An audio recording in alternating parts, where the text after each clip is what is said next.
At the time, I was super depressed. I was turned my back to God and didn't want to believe anything. And I think it might have been the way that the creator was trying to say, like, hey, don't go down this dark path. You're listening to Inspire Me with Jay, where science meets spirit and stories of meditation and the near death experience awaken what's possible within us all. I'm Jay, and this is your moment to be inspired.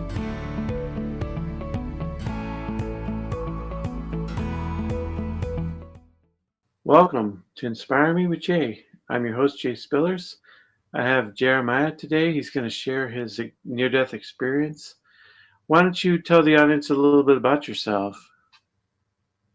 Hello, my name's Jeremiah. I am the host of the What If the Wrong podcast. I've been doing it, I did it for 3 years and took a break from it because I'm back in school working on my doctorate for being a mental health therapist. So kind of takes precedent over doing the podcast thing. But I saw you post something and wanted to share my story and get it out there. And so, yeah, I've been doing my show for 3 years, 1 year break, and a lot of interesting topics, a lot of interesting people that I've spoken to. And I'm excited to come on here and talk with you about some of my experiences, I guess. Yeah, so you had a near-death experience. You said something about you were beamed up by the light, or what happened with your experience? Yeah, so I was just a normal person living a normal life. I consider myself an atheist by any other term. I didn't believe in God or an afterlife or anything like that. And I was just going about my life. One day I got home from work, did the normal like night routine, went to bed, fell asleep. And it was like, I don't even know what time. It was like 2, 3 in the morning. I am awoken gasping for air. Well, before that, I remember being in this dark space. It's not really a tunnel. It was more like it was just darkness, and then you could see a light like off in the distance. And it was a bright white light, but you could look at it. It didn't hurt your eyes like if you look at the sun. You could just stare at it. It didn't bother me. And I just saw this light at the end, and then I felt my being or my presence because I couldn't see my body or anything, but I had my mind and I could think and stuff like that.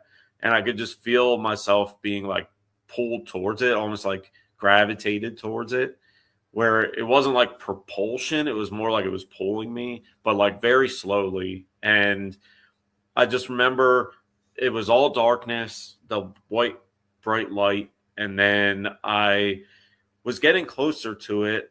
And then I started feeling intense calmness and joy and warmth. And it was like the most amazing, intense thing that you could never feel on earth, I don't think.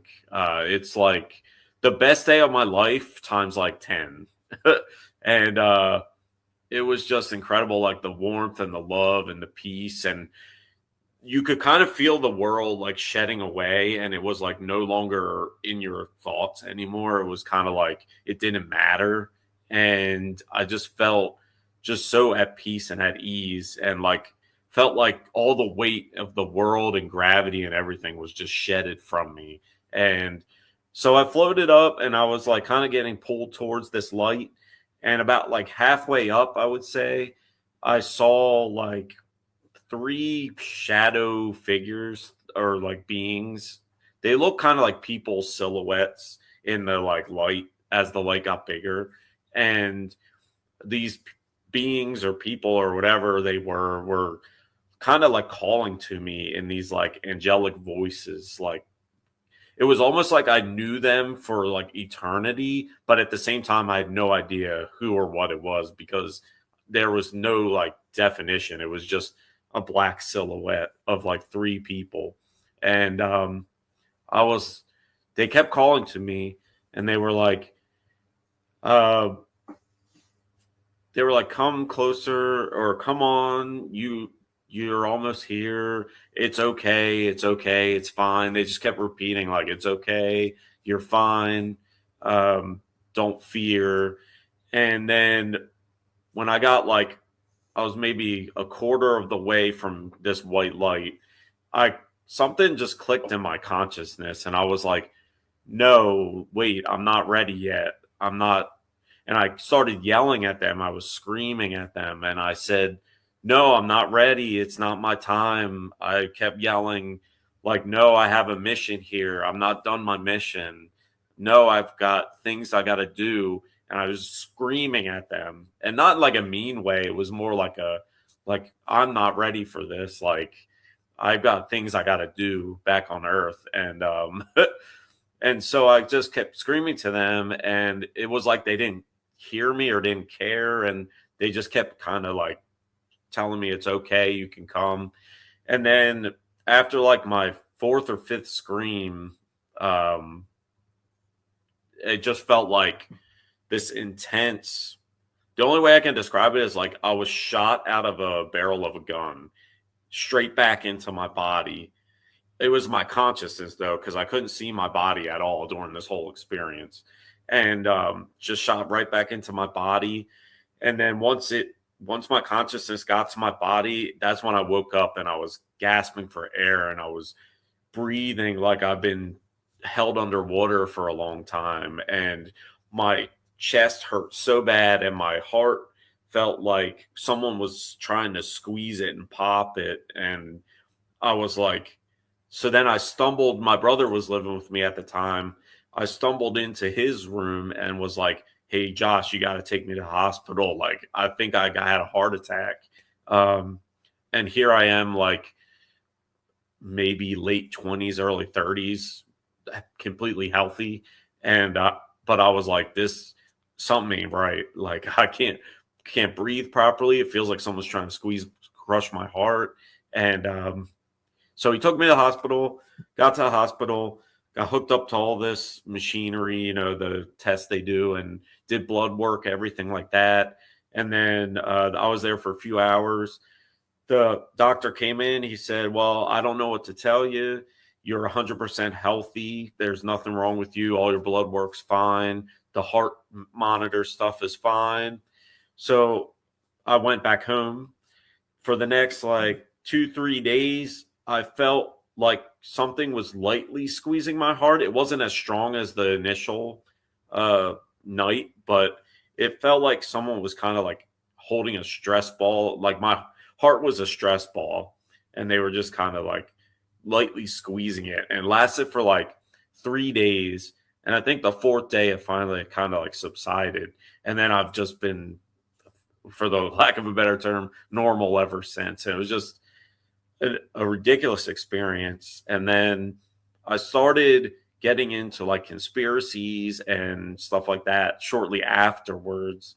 And then I started hearing about other people's near death experiences and stuff. Because at first I didn't think it was a near death experience. I just thought I had a heart attack or something. It was like a dream or something. And but then I started hearing other people's near death experiences and very similar situations. And I was like, holy crap, I had a near death experience. The only thing I wish I would have been able to see the other side, like some people see in their near deaths. But I mean, the feeling of the love and peace and just acceptance and was something I'm glad that I got to experience. And I think it's changed my view of like death, and I don't really like fear it anymore. It's kind of like, I kind of have a glimpse of what's after. But anyway, I'll stop rambling. So, like, did it change any of your beliefs about, God or religion or anything? Did you have any beliefs about God or religion before the experience? No, I was, for the lack of a better term, an atheist at the time. Didn't really um, believe in anything, but after the experience, completely changed my whole philosophy and thought process. And I would say I'm more like spiritual than religious now, but it definitely made me know, well, personally know that there is something after this, that it's not just the end of life, is not just the end of whatever. You're going to go on to another plane or a realm or whatever you want to call it. And so now I totally believe in like a creator and a higher power. And I don't really like putting labels on it, but it's definitely changed my whole view and thought process of uh, how I view the afterlife, I guess. Did it change your way of life itself? Like, did you start living life in a different way and perceiving life differently? Yes. I think since then, little things don't bother me as much. So, like, all the little things that used to piss me off or like used to enrage me don't really like matter anymore. I would say, but then again, I am human. I do have bad days too. But it's like the smaller picture stuff doesn't bother or doesn't mean anything to me anymore. It's more bigger picture stuff that I look at. And I think it changed my mindset as far as like the bigger picture. And I've been constantly questioning, like, why did I yell? I still have a mission here. Like, what is my mission? And I'm trying to figure that out. Like, why was I yelling? I'm not done here yet. I have things I got to do. Well, I don't know what that is. And it drives me crazy because I'm like, I want to know what my mission is and what I'm supposed to do. So I guess that's kind of how I'm trying to go about life now, is trying to figure out, what is my mission? What do I need to do? Why do you think you had the experience? Because it sounds like you weren't really that close to death, but for some reason you had an encounter with the other side and with God or whatever. Um, I think, just my personal opinion, I think that at the time I was super depressed. I was, I turned my back to God and, um, you know, didn't want to believe anything. And I think it might have been the way that the creator was trying to say, like, hey, you know, don't go down this dark path. So um, I think that might be why it was that I had this experience. Maybe there's something that I need to do, or maybe there's just being me is important to whatever grand scheme there is. And um, he just, the, I hate putting a label like he or she or whatever, but whatever the creator is, I think was trying to show me that, you know, you're going down a dark path and you need to wise up or something.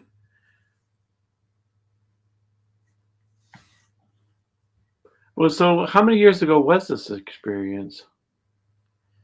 Oh, geez. This was like 2000. I want to say 2008, 2008, 2009. And I was living in Lancaster, Pennsylvania at the time. And my brother and his wife were living with me. And, just like I said, normal life, just going to work, coming home, playing video games, going to work, like nothing special.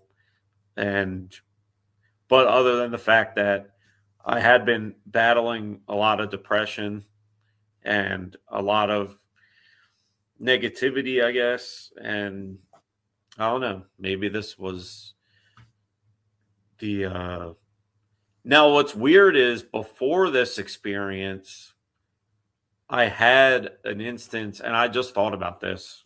Um, I had an experience where I had like I don't know what you call it, a lucid dream, where like almost like what's that? Like people see the sleep paralysis hag or whatever. I think I saw something like that, Mhm. but I wasn't paralyzed. I ran down the stairs, and my brother's like, "What the heck are you doing?" And I was like, "I don't know. I was sleepwalking or sleep running or whatever from this creature or whatever." Um, that was crazy. I almost totally forgot about that until just now. But yeah, otherwise I was completely normal until this happened, and then it did change, my whole being, so to speak. Like I'm a much more chill person, much more relaxed person, a much more easygoing person. Um, I still have bad days, like I said, but I'm not like super depressed anymore, and I don't really fear dying anymore. Not that I want to die or anything, but I just don't fear it. It's not like something I fear anymore. Well, so like, did you instantly have um, less depression right after the experience? Did you feel like you had hope now to go forward? Yeah, so like for a little while, I'd say maybe a year or two, completely like upbeat and happy and stuff. But then like the weight of the world does wear on you, and you get back into the routine and stuff, and you kind of forget about it. And so then I have had like little bouts of depression, but um, you know, overall now it's more, I think more about the grand scheme of things, the big picture of stuff instead of the little details. And I don't really care about stuff anymore. Like I don't really care about having a fancy car. I don't really care about having nice clothes. I don't really care about um this, that, and the other that a lot of people do care about. To me, it's kind of like whatever. Like my car gets me where I need to go. My clothes just provide me coverage or whatever. And so I do view things a little bit different from before. I'm a little less like, used to be like a huge like sports fanatic, but now I'm just kind of like, I'll watch football, but I'm not really like gung ho about it. I'm kind of like, oh yeah, I hope this team wins, but if they don't, it's not going to ruin my day.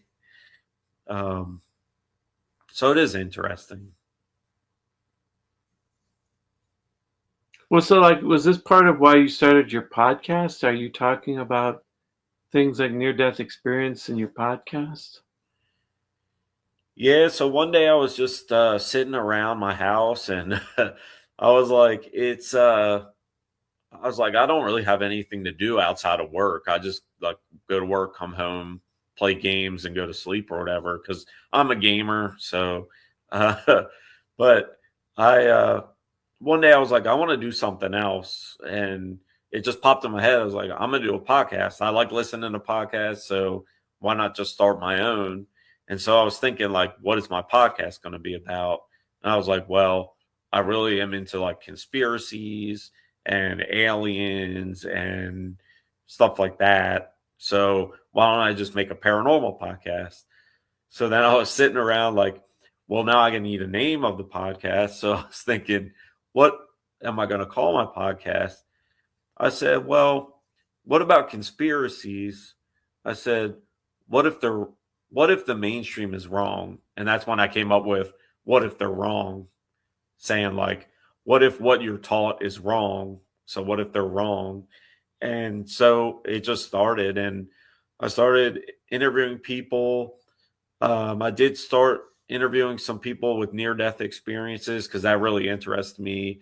And I wanted to try to connect with people who also had near death experiences and kind of hear other people's near deaths. And so, and then I got into like talking to people who ghost hunt and people that are into UFOs and aliens and people who are into Bigfoot and conspiracies and all that stuff, and just kind of rolled with it. And it lasted 3 years and was very successful and had a lot of great guests on and interviewed a lot of cool people. Had have some friendships out of it as well. So yeah, it's been an awesome ride, I should say. And I like experiencing new things, and I like creating things, and I like being able to have people come on and share their experiences and in a kind of like judgment free zone. Cause like I know like it's a little more accepted now, but back when I started, it was still considered like, oh, you got your tinfoil hat on, like whatever. But since like COVID and all, it seems like a lot more people are more open to conspiracy stuff and aliens. And now that the government's coming out saying that there's UFOs and stuff. And so, yeah, it was really fun. Well, I mean, it's kind of interesting now. Is like a lot of the people are like, well, it seems like the conspiracy theories were right, like with the Epstein files, because it's like there's obviously a lot of horribly dark stuff in the Epstein files, but then there's some kind of weird stuff, like the idea that Biden was switched out and we had a either it was a double or a clone or something that Biden wasn't really even the president. It was a double or a clone, and and then there's all kinds of ideas floating around now, kind of related. Like, is Jim Carrey a clone? And it's like all kinds of stuff going on now. Yeah, I saw the Jim Carrey one, and I have to say, I didn't think it was Jim Carrey. The picture, I mean, it didn't look like him that much at all. So yeah, but I didn't really dive into it too much because I've been busy with school and stuff. But it is interesting, and Mm-hmm. I'm really liking that they're coming out with all this UFO information and alien information, and that the government's coming out with it, and also that a lot of conspiracies that I started, um, being involved in or like researching are starting to like come to light and they're like true. So I no longer am that crazy person. It's like, yeah, Epstein Island was real. It happened. UFOs are real. There they are. The government's even releasing it or whatever. And uh, it's just a weird, cool time that we're in now that kind of like these fringe topics are becoming like way more mainstream. And now, like, I'm not really like huge into the ghost hunting stuff, but I respect that like work and field. And a lot of the like ghost hunting stuff's becoming really popular and mainstream. And so it's just cool seeing like all this fringe stuff and fringe topics coming to like more popular audiences. And there's like all, and I think that the fact that podcasts are becoming so popular, it's making it easier for this information to get out there and for people to be involved in it. Because I started conspiracy stuff back in like, I don't know, 2011, maybe. And back then it was just like the fringe of the internet. And, everyone thought you were just a crazy weirdo and tinfoil hat person. But now it's like people come to me and ask me, like, yo, what do you think about this? Like, I know you do that paranormal podcast. What do you think about what's going on with this? And I'm like, yeah, I've been trying to tell you for years, but you know, Well, I mean, it's like with Epstein and the people around him, it's like people are starting to wonder, does it go beyond just they're super evil people? Is there something demonic with it? Is there something involving alien reptilians? And people like maybe this goes beyond just really evil people. There's either some kind of evil alien like reptilians or demons or something like that, and the connection to Satan worship. And I don't know if you followed any of that too much. Yeah, I definitely think there's some like demonic presence behind the whole Epstein thing. And like I said, I don't really get into religion much on my podcast. I'm not really like, other than like, I like talking about end times prophecy and like revelations and stuff like that, just because it's interesting and something that I enjoy hearing about and talking about.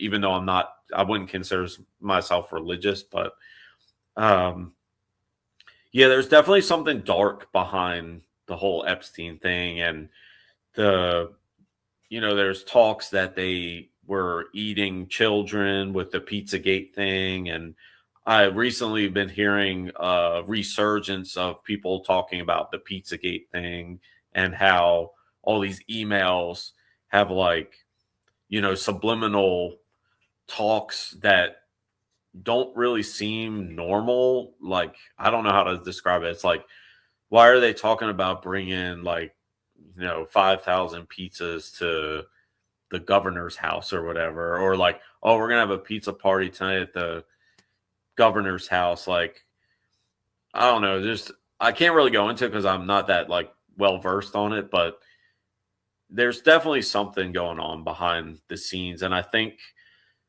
they either something demonic's going on, or these people that are rich and powerful, they when you get to a certain level, I feel, of like being rich and powerful, you have to find something that like excites you.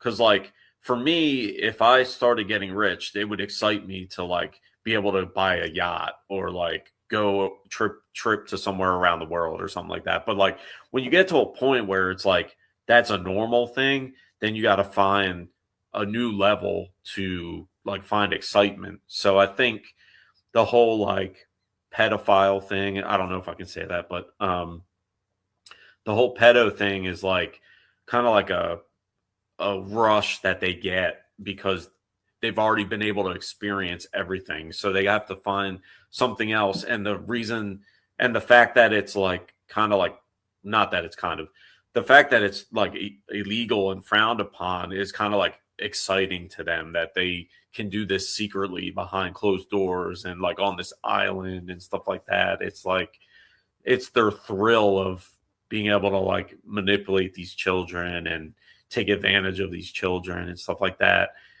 if there's no like demonic or dark energy behind it. But I think there is. But if you don't want to bring in the like religious aspect of it, I think it's just a lot of you know power trips and stuff like that. And but yeah, there's got to be like dark energy behind it, because who would do that in their right mind? Yeah. Well, and I think like the near death experience does sort of confirm certain things, like ghosts, I believe, are real because a lot of near death experiences have talked about earthbound spirits. They're basically spirits that can't sort of cross over yet. They can't go into the light. They're not ready. They're kind of stuck. And that's what we'd call ghosts. And then I've seen a few near death experiences like um, Howard Storm talks about asking about aliens and being told that, yeah, there's life throughout this universe, and there's many universes with life, and there's life on different planets, and there's interdimensional lives. And so it's like aliens are confirmed by the near death experience as well. So I mean, it's like I Yeah, don't know that every experience that people report is necessarily alien, but many of them very well could be. And of course, there's issues of does the government sometimes you know create false aliens to sort of fool people? That can happen to some extent too. But I think aliens are real. I think uh I was gonna say something and I forget. But I think I think for me personally, I think that aliens are interdimensional, but I'm not close to the idea that they come from other planets in our galaxy or universe or whatever. I just personally think it's more interdimensional personally, but I could be wrong. It could be, and now people are saying that they're coming from the ocean and that there's, civilizations or hidden bases in the oceans, and that these UFO crafts are coming out of the ocean and not out of the sky and stuff like that. So that's been gaining traction recently. And then you have that guy in it's become real popular on TikTok right now, is the guy who said he got kidnapped by dolphins in Florida, and said the dolphins took him down to help make plans for their uh, kingdom or whatever. I don't know, but um, yeah, it's interesting. And the near But death I thing, think I always wonder, like, if I wouldn't have gone towards the light and would have went off to like the side or something, if I would have became a ghost. Like, I wonder if you don't go towards the light if you become a ghost. Cause like it's like that saying, like, when I walk through the valley of the shadow of death, I feel no evil or whatever. Like, I wonder if you don't go to the light, then you end up as like a wandering spirit, because it almost felt like it was like a gateway to another realm, or like another, if you want to say heaven or whatever. um because it was like, until I got to the light part, if I would have got to the light part, I feel like I would have crossed over to whatever's after death, and I was kind of like in between. So it was kind of like I felt the warmth and love and peace and everything when I got like about halfway up. But I don't know. It's just something I think about on a regular basis. Like, what if I would have like went off to the side, or what if I would have like tried to resist and like gone back down? Or if I could even have gone back down, maybe I didn't have any control in that instance. I don't know, but um, I do believe there is a good possibility that ghosts are real and they're here, and sometimes they try to communicate with us, and by like whatever, knocking things over or moving things, or I've talked to some ghost hunters that are very, very convincing about, some of the stuff they find and some of the things they've captured, and some of the things that they've conversed with other spirits and stuff like that. Like, some of the stories I've heard through my show is very convincing that there is some type of like ghostly realm, and they seem to be kind of confined to a specific like area. So like if they like died in their house, they usually are stuck to their house, or if they died in like a car accident, then they might like wander the highway or something like that. And so it's very interesting to me, like, that whole space. And I wouldn't mind going on a like ghost hunt with someone at some point. I just gotta find someone who's close enough to me to do it. hmm. Yeah, I know. It's like I had a Catholic priest on my show one time that was talking about how he helps dead people cross over. So, like, sometimes a spirit would come to him and say, "I need help," and then they would help him cross over to the other side. And I thought that was kind of interesting. So, there's actually some people that that's sort of their calling is to help people cross over into the light or whatever.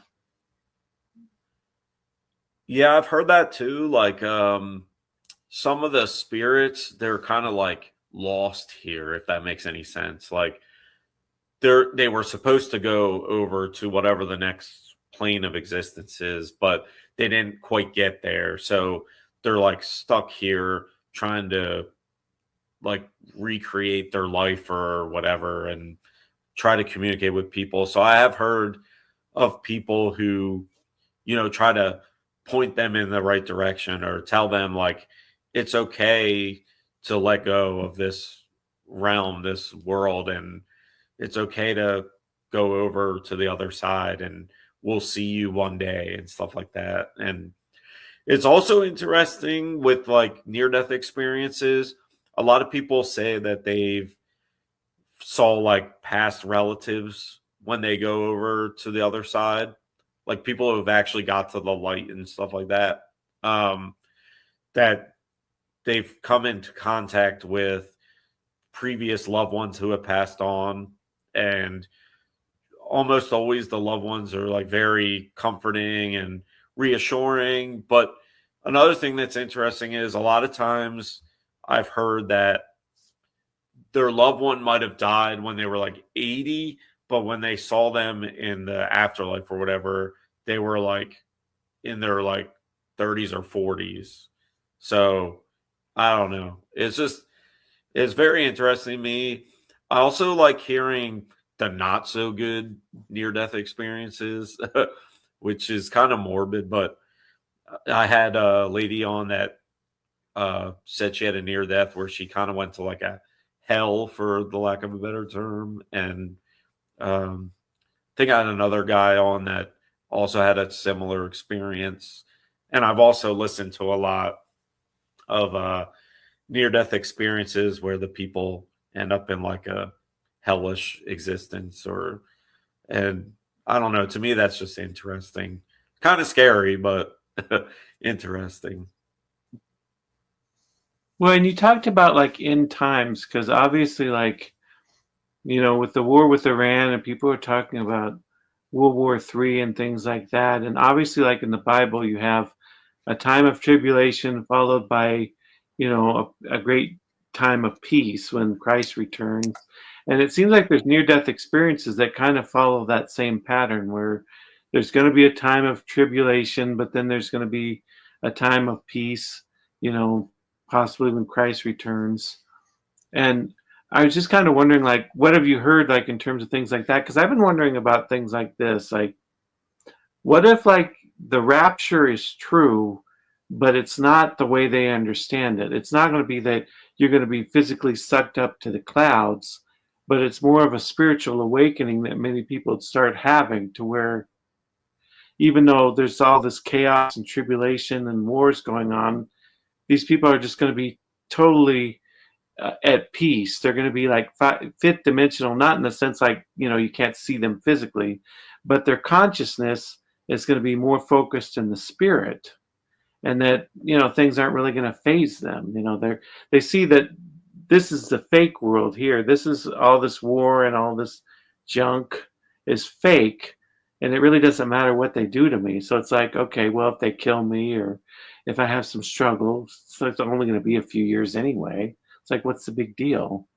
But maybe it's just that spiritual awakening that kind of takes you beyond even worrying about all of the trials and tribulations here. So that's how you sort of get raptured up. You get spiritually taken up in your consciousness. I don't know if you've ever thought about like that, or and if your guests talked about that. Yeah, I've talked about like spiritual awakenings and stuff like that. And I actually think we're kind of in a time where there is kind of a spiritual awakening happening, in a kind of roundabout way. Like you're seeing a lot more people that are going against what they've been taught and told. There's a lot more people that are more open to other possibilities than what we've been told our whole lives. And I think there's a lot more people questioning our whole world structure, like our governmental structure. There's a lot more people who are trying to fight against that. And there's a lot more people that kind of like see through the charade and the kind of like the enslavement, for lack of a better term. I think there's a lot more people who are realizing like the whole system's rigged and it's set up and it's against us. And I think a lot of people are starting to question like what really matters and what they need to do. I feel like a lot more people are more accepting of that than previously. Like like I said, when I got into conspiracies and stuff back in 2011, it seemed like it was a very fringe thing and not too many people were open to it. But now it seems like a lot more people are open to questioning what they see and what they hear.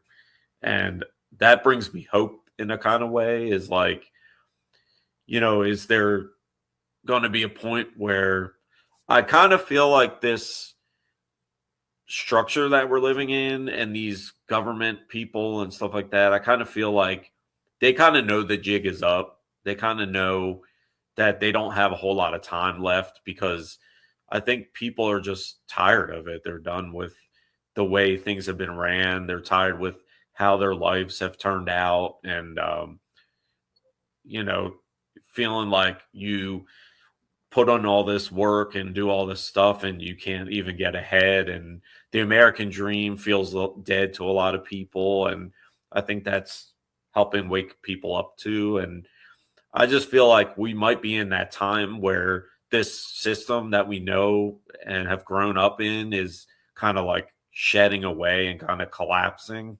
and it's going to suck for sure. Like there's no way around it. Like but I just don't see this system that we're in right now like lasting long term. Like I just don't. I can't see it continuing on the way it's been without like some type of major correction or reset or something like that. So, um, but we'll see. I mean, it's times these days is very interesting, and being kind of like awake myself, and I don't really like that term, but I'll use it. But being more spiritually minded and stuff, is kind of interesting and kind of cool that I can kind of like sit back and like be like, huh, that's what they were talking about in 2011 when they were talking about this conspiracy, or oh, I see this happening because it was prophesied about, and it's just I'm kind of excited for what's to come, and even if it really sucks, so just to see, uh, and then like, are is disclosure going to happen? Are aliens going to present themselves? Stuff like that. There's people talking about that, and who knows? But I'm all for it. I'll be frontline watching if they come down or whatever. Mm-hmm. Well, kind of like when you talk about the system, you kind of start to wonder. I mean, I got into more. I've always held more into anarchist theory. Like questioning hierarchies and questioning things like, well, why is there one person at the top or a few people at the top that have all this power and control, and then there's all these different levels going down to us, and then like influencers, in terms of like Hollywood, why is there this few people that millions and billions of people watch? It's like, why isn't community more decentralized and like at the community level? Why aren't there, why don't we all have a voice? Why don't we all just govern and things like that? Why is there a system that creates multi-billionaires while other people don't even have enough to eat? It's like none of it really makes any sense. Why the system exists like that in the first place? You know what I mean? Yeah, and also like, how are a small handful of people able to control like a mass amount of people? Like there's like millions and millions, hundreds of millions of us, but there's only like hundreds of them. And it's like, they have us in such a chokehold, or they had us in such a chokehold. I think that's going to start loosening over the next decade or so. But yeah, they've just been able to like instill so much fear in the population that we feel kind of like beholden to them, where they should be the one helping us. And it seems like it's completely reverse of what it was supposed to be. Like it was supposed to be the government for the people, but now it's like, the government's for themselves and these people who send them money to like back their campaigns or whatever. And yeah, it's interesting to me. I hope that I live to see a day where the dynamic shifts, um, to where the masses aren't as controlled. And but who knows? Like I said, I think the system eventually is going to just crumble and it's going to suck ass. But um, I think it's just kind of inevitable at this point. I mean, all empires fall. I think the American empire is going to fall soon.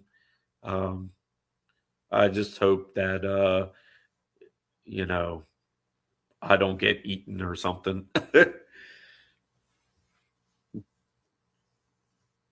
Well, so do you think maybe that's part of your mission is to help awaken people and to move us forward? Like maybe your podcast is kind of helping to bring these ideas about. Yeah, I think that could be part of it. I think I like I said, I've interviewed a lot of people on my podcast. I've had a lot of listeners and downloads and stuff like that. And it's awesome to look at my podcast stats and see like how many views I've got or listens I've got, how many countries, like what am I at? I'm at like 125 countries. Like I don't even think I could name 125 countries. But yeah, it's interesting that it's such a global thing too. Like this fringe stuff, the aliens, the ghosts, the Bigfoot, the conspiracies, it seems to be popular around the entire world. Like there's countries, like I said, I've never even heard of that listen to my show. And, there's someone there that's, opening their mind to other possibilities and other experiences. And I think that really makes me feel good and really makes it feel worth all the time and effort I've put into my podcast, to know that like I've reached so many people and hopefully they've listened with an open mind. And my podcast was never about pushing an agenda or pushing a belief on anybody. I just present a guest and what they know and what they've experienced, and then it's up to the listener to determine what they want to take from it and what they want to believe and what they don't want to believe. So I've constantly said throughout my entire podcast, like, it's up to you to decide, what you want to believe. I just ask the question, what if they're wrong? So yeah, maybe it is my mission. Maybe I need to get back into the podcast again. Are you still not doing it right now, or you still have? Yeah, like I said, I took a break for school because I work full time, and then I've been in school and trying to work towards my doctorate to be a mental health therapist. And then also, I'm interested in, I don't know how it's going to go, but I'd be interested to do like hypnotic regression, like learn how to do that.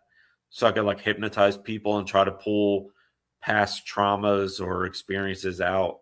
Um, kind of like they do for like UFO abductions and stuff like that. So I might look into that eventually, but that is probably a little bit down the road.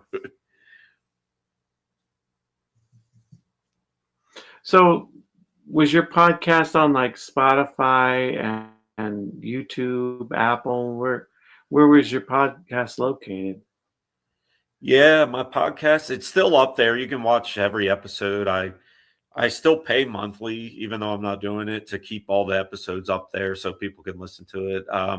It's What If the Wrong Podcast on Apple, Spotify. Um, I don't even remember the other ones.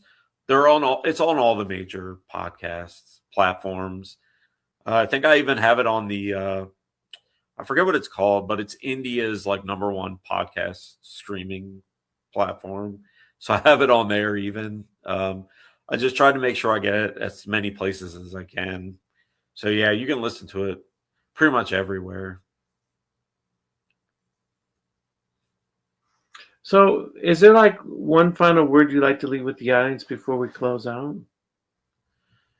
Yeah. I think what I would like is to just reiterate to have an open mind and don't poo poo or like cast off something that might go against what you believe or what you have been taught. I think it's important to have an open mind and try to look into other things that are kind of outside your comfort zone, so to speak, or there's some things I've had on my show that I don't agree with or that I don't believe in, but being able to kind of step aside and kind of get another perspective, another view, I think is very important. I think right now everything's too left and right, and I think if we just go at things with an open mind and try to like hear both sides, and then you can take what you want away from it, but I've made the mistake in my life of shutting something down just because it didn't, it wasn't something I believed in or didn't agree with. But, I learned, through my podcast and everything is like everything's not always as it seems. So I think it's just the best thing is to stay open minded.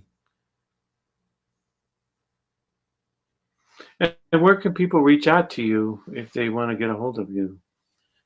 I'm trying to think. I used to have a podcast email, but I don't really check it anymore. Um, I guess the best thing is on Instagram. What if they're wrong on Instagram?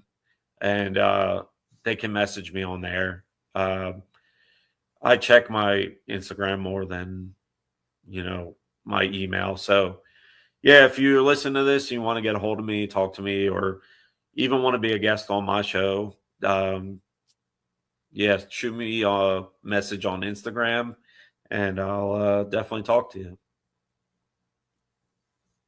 Yeah, well, thanks for being on today. It was a pleasure to have you.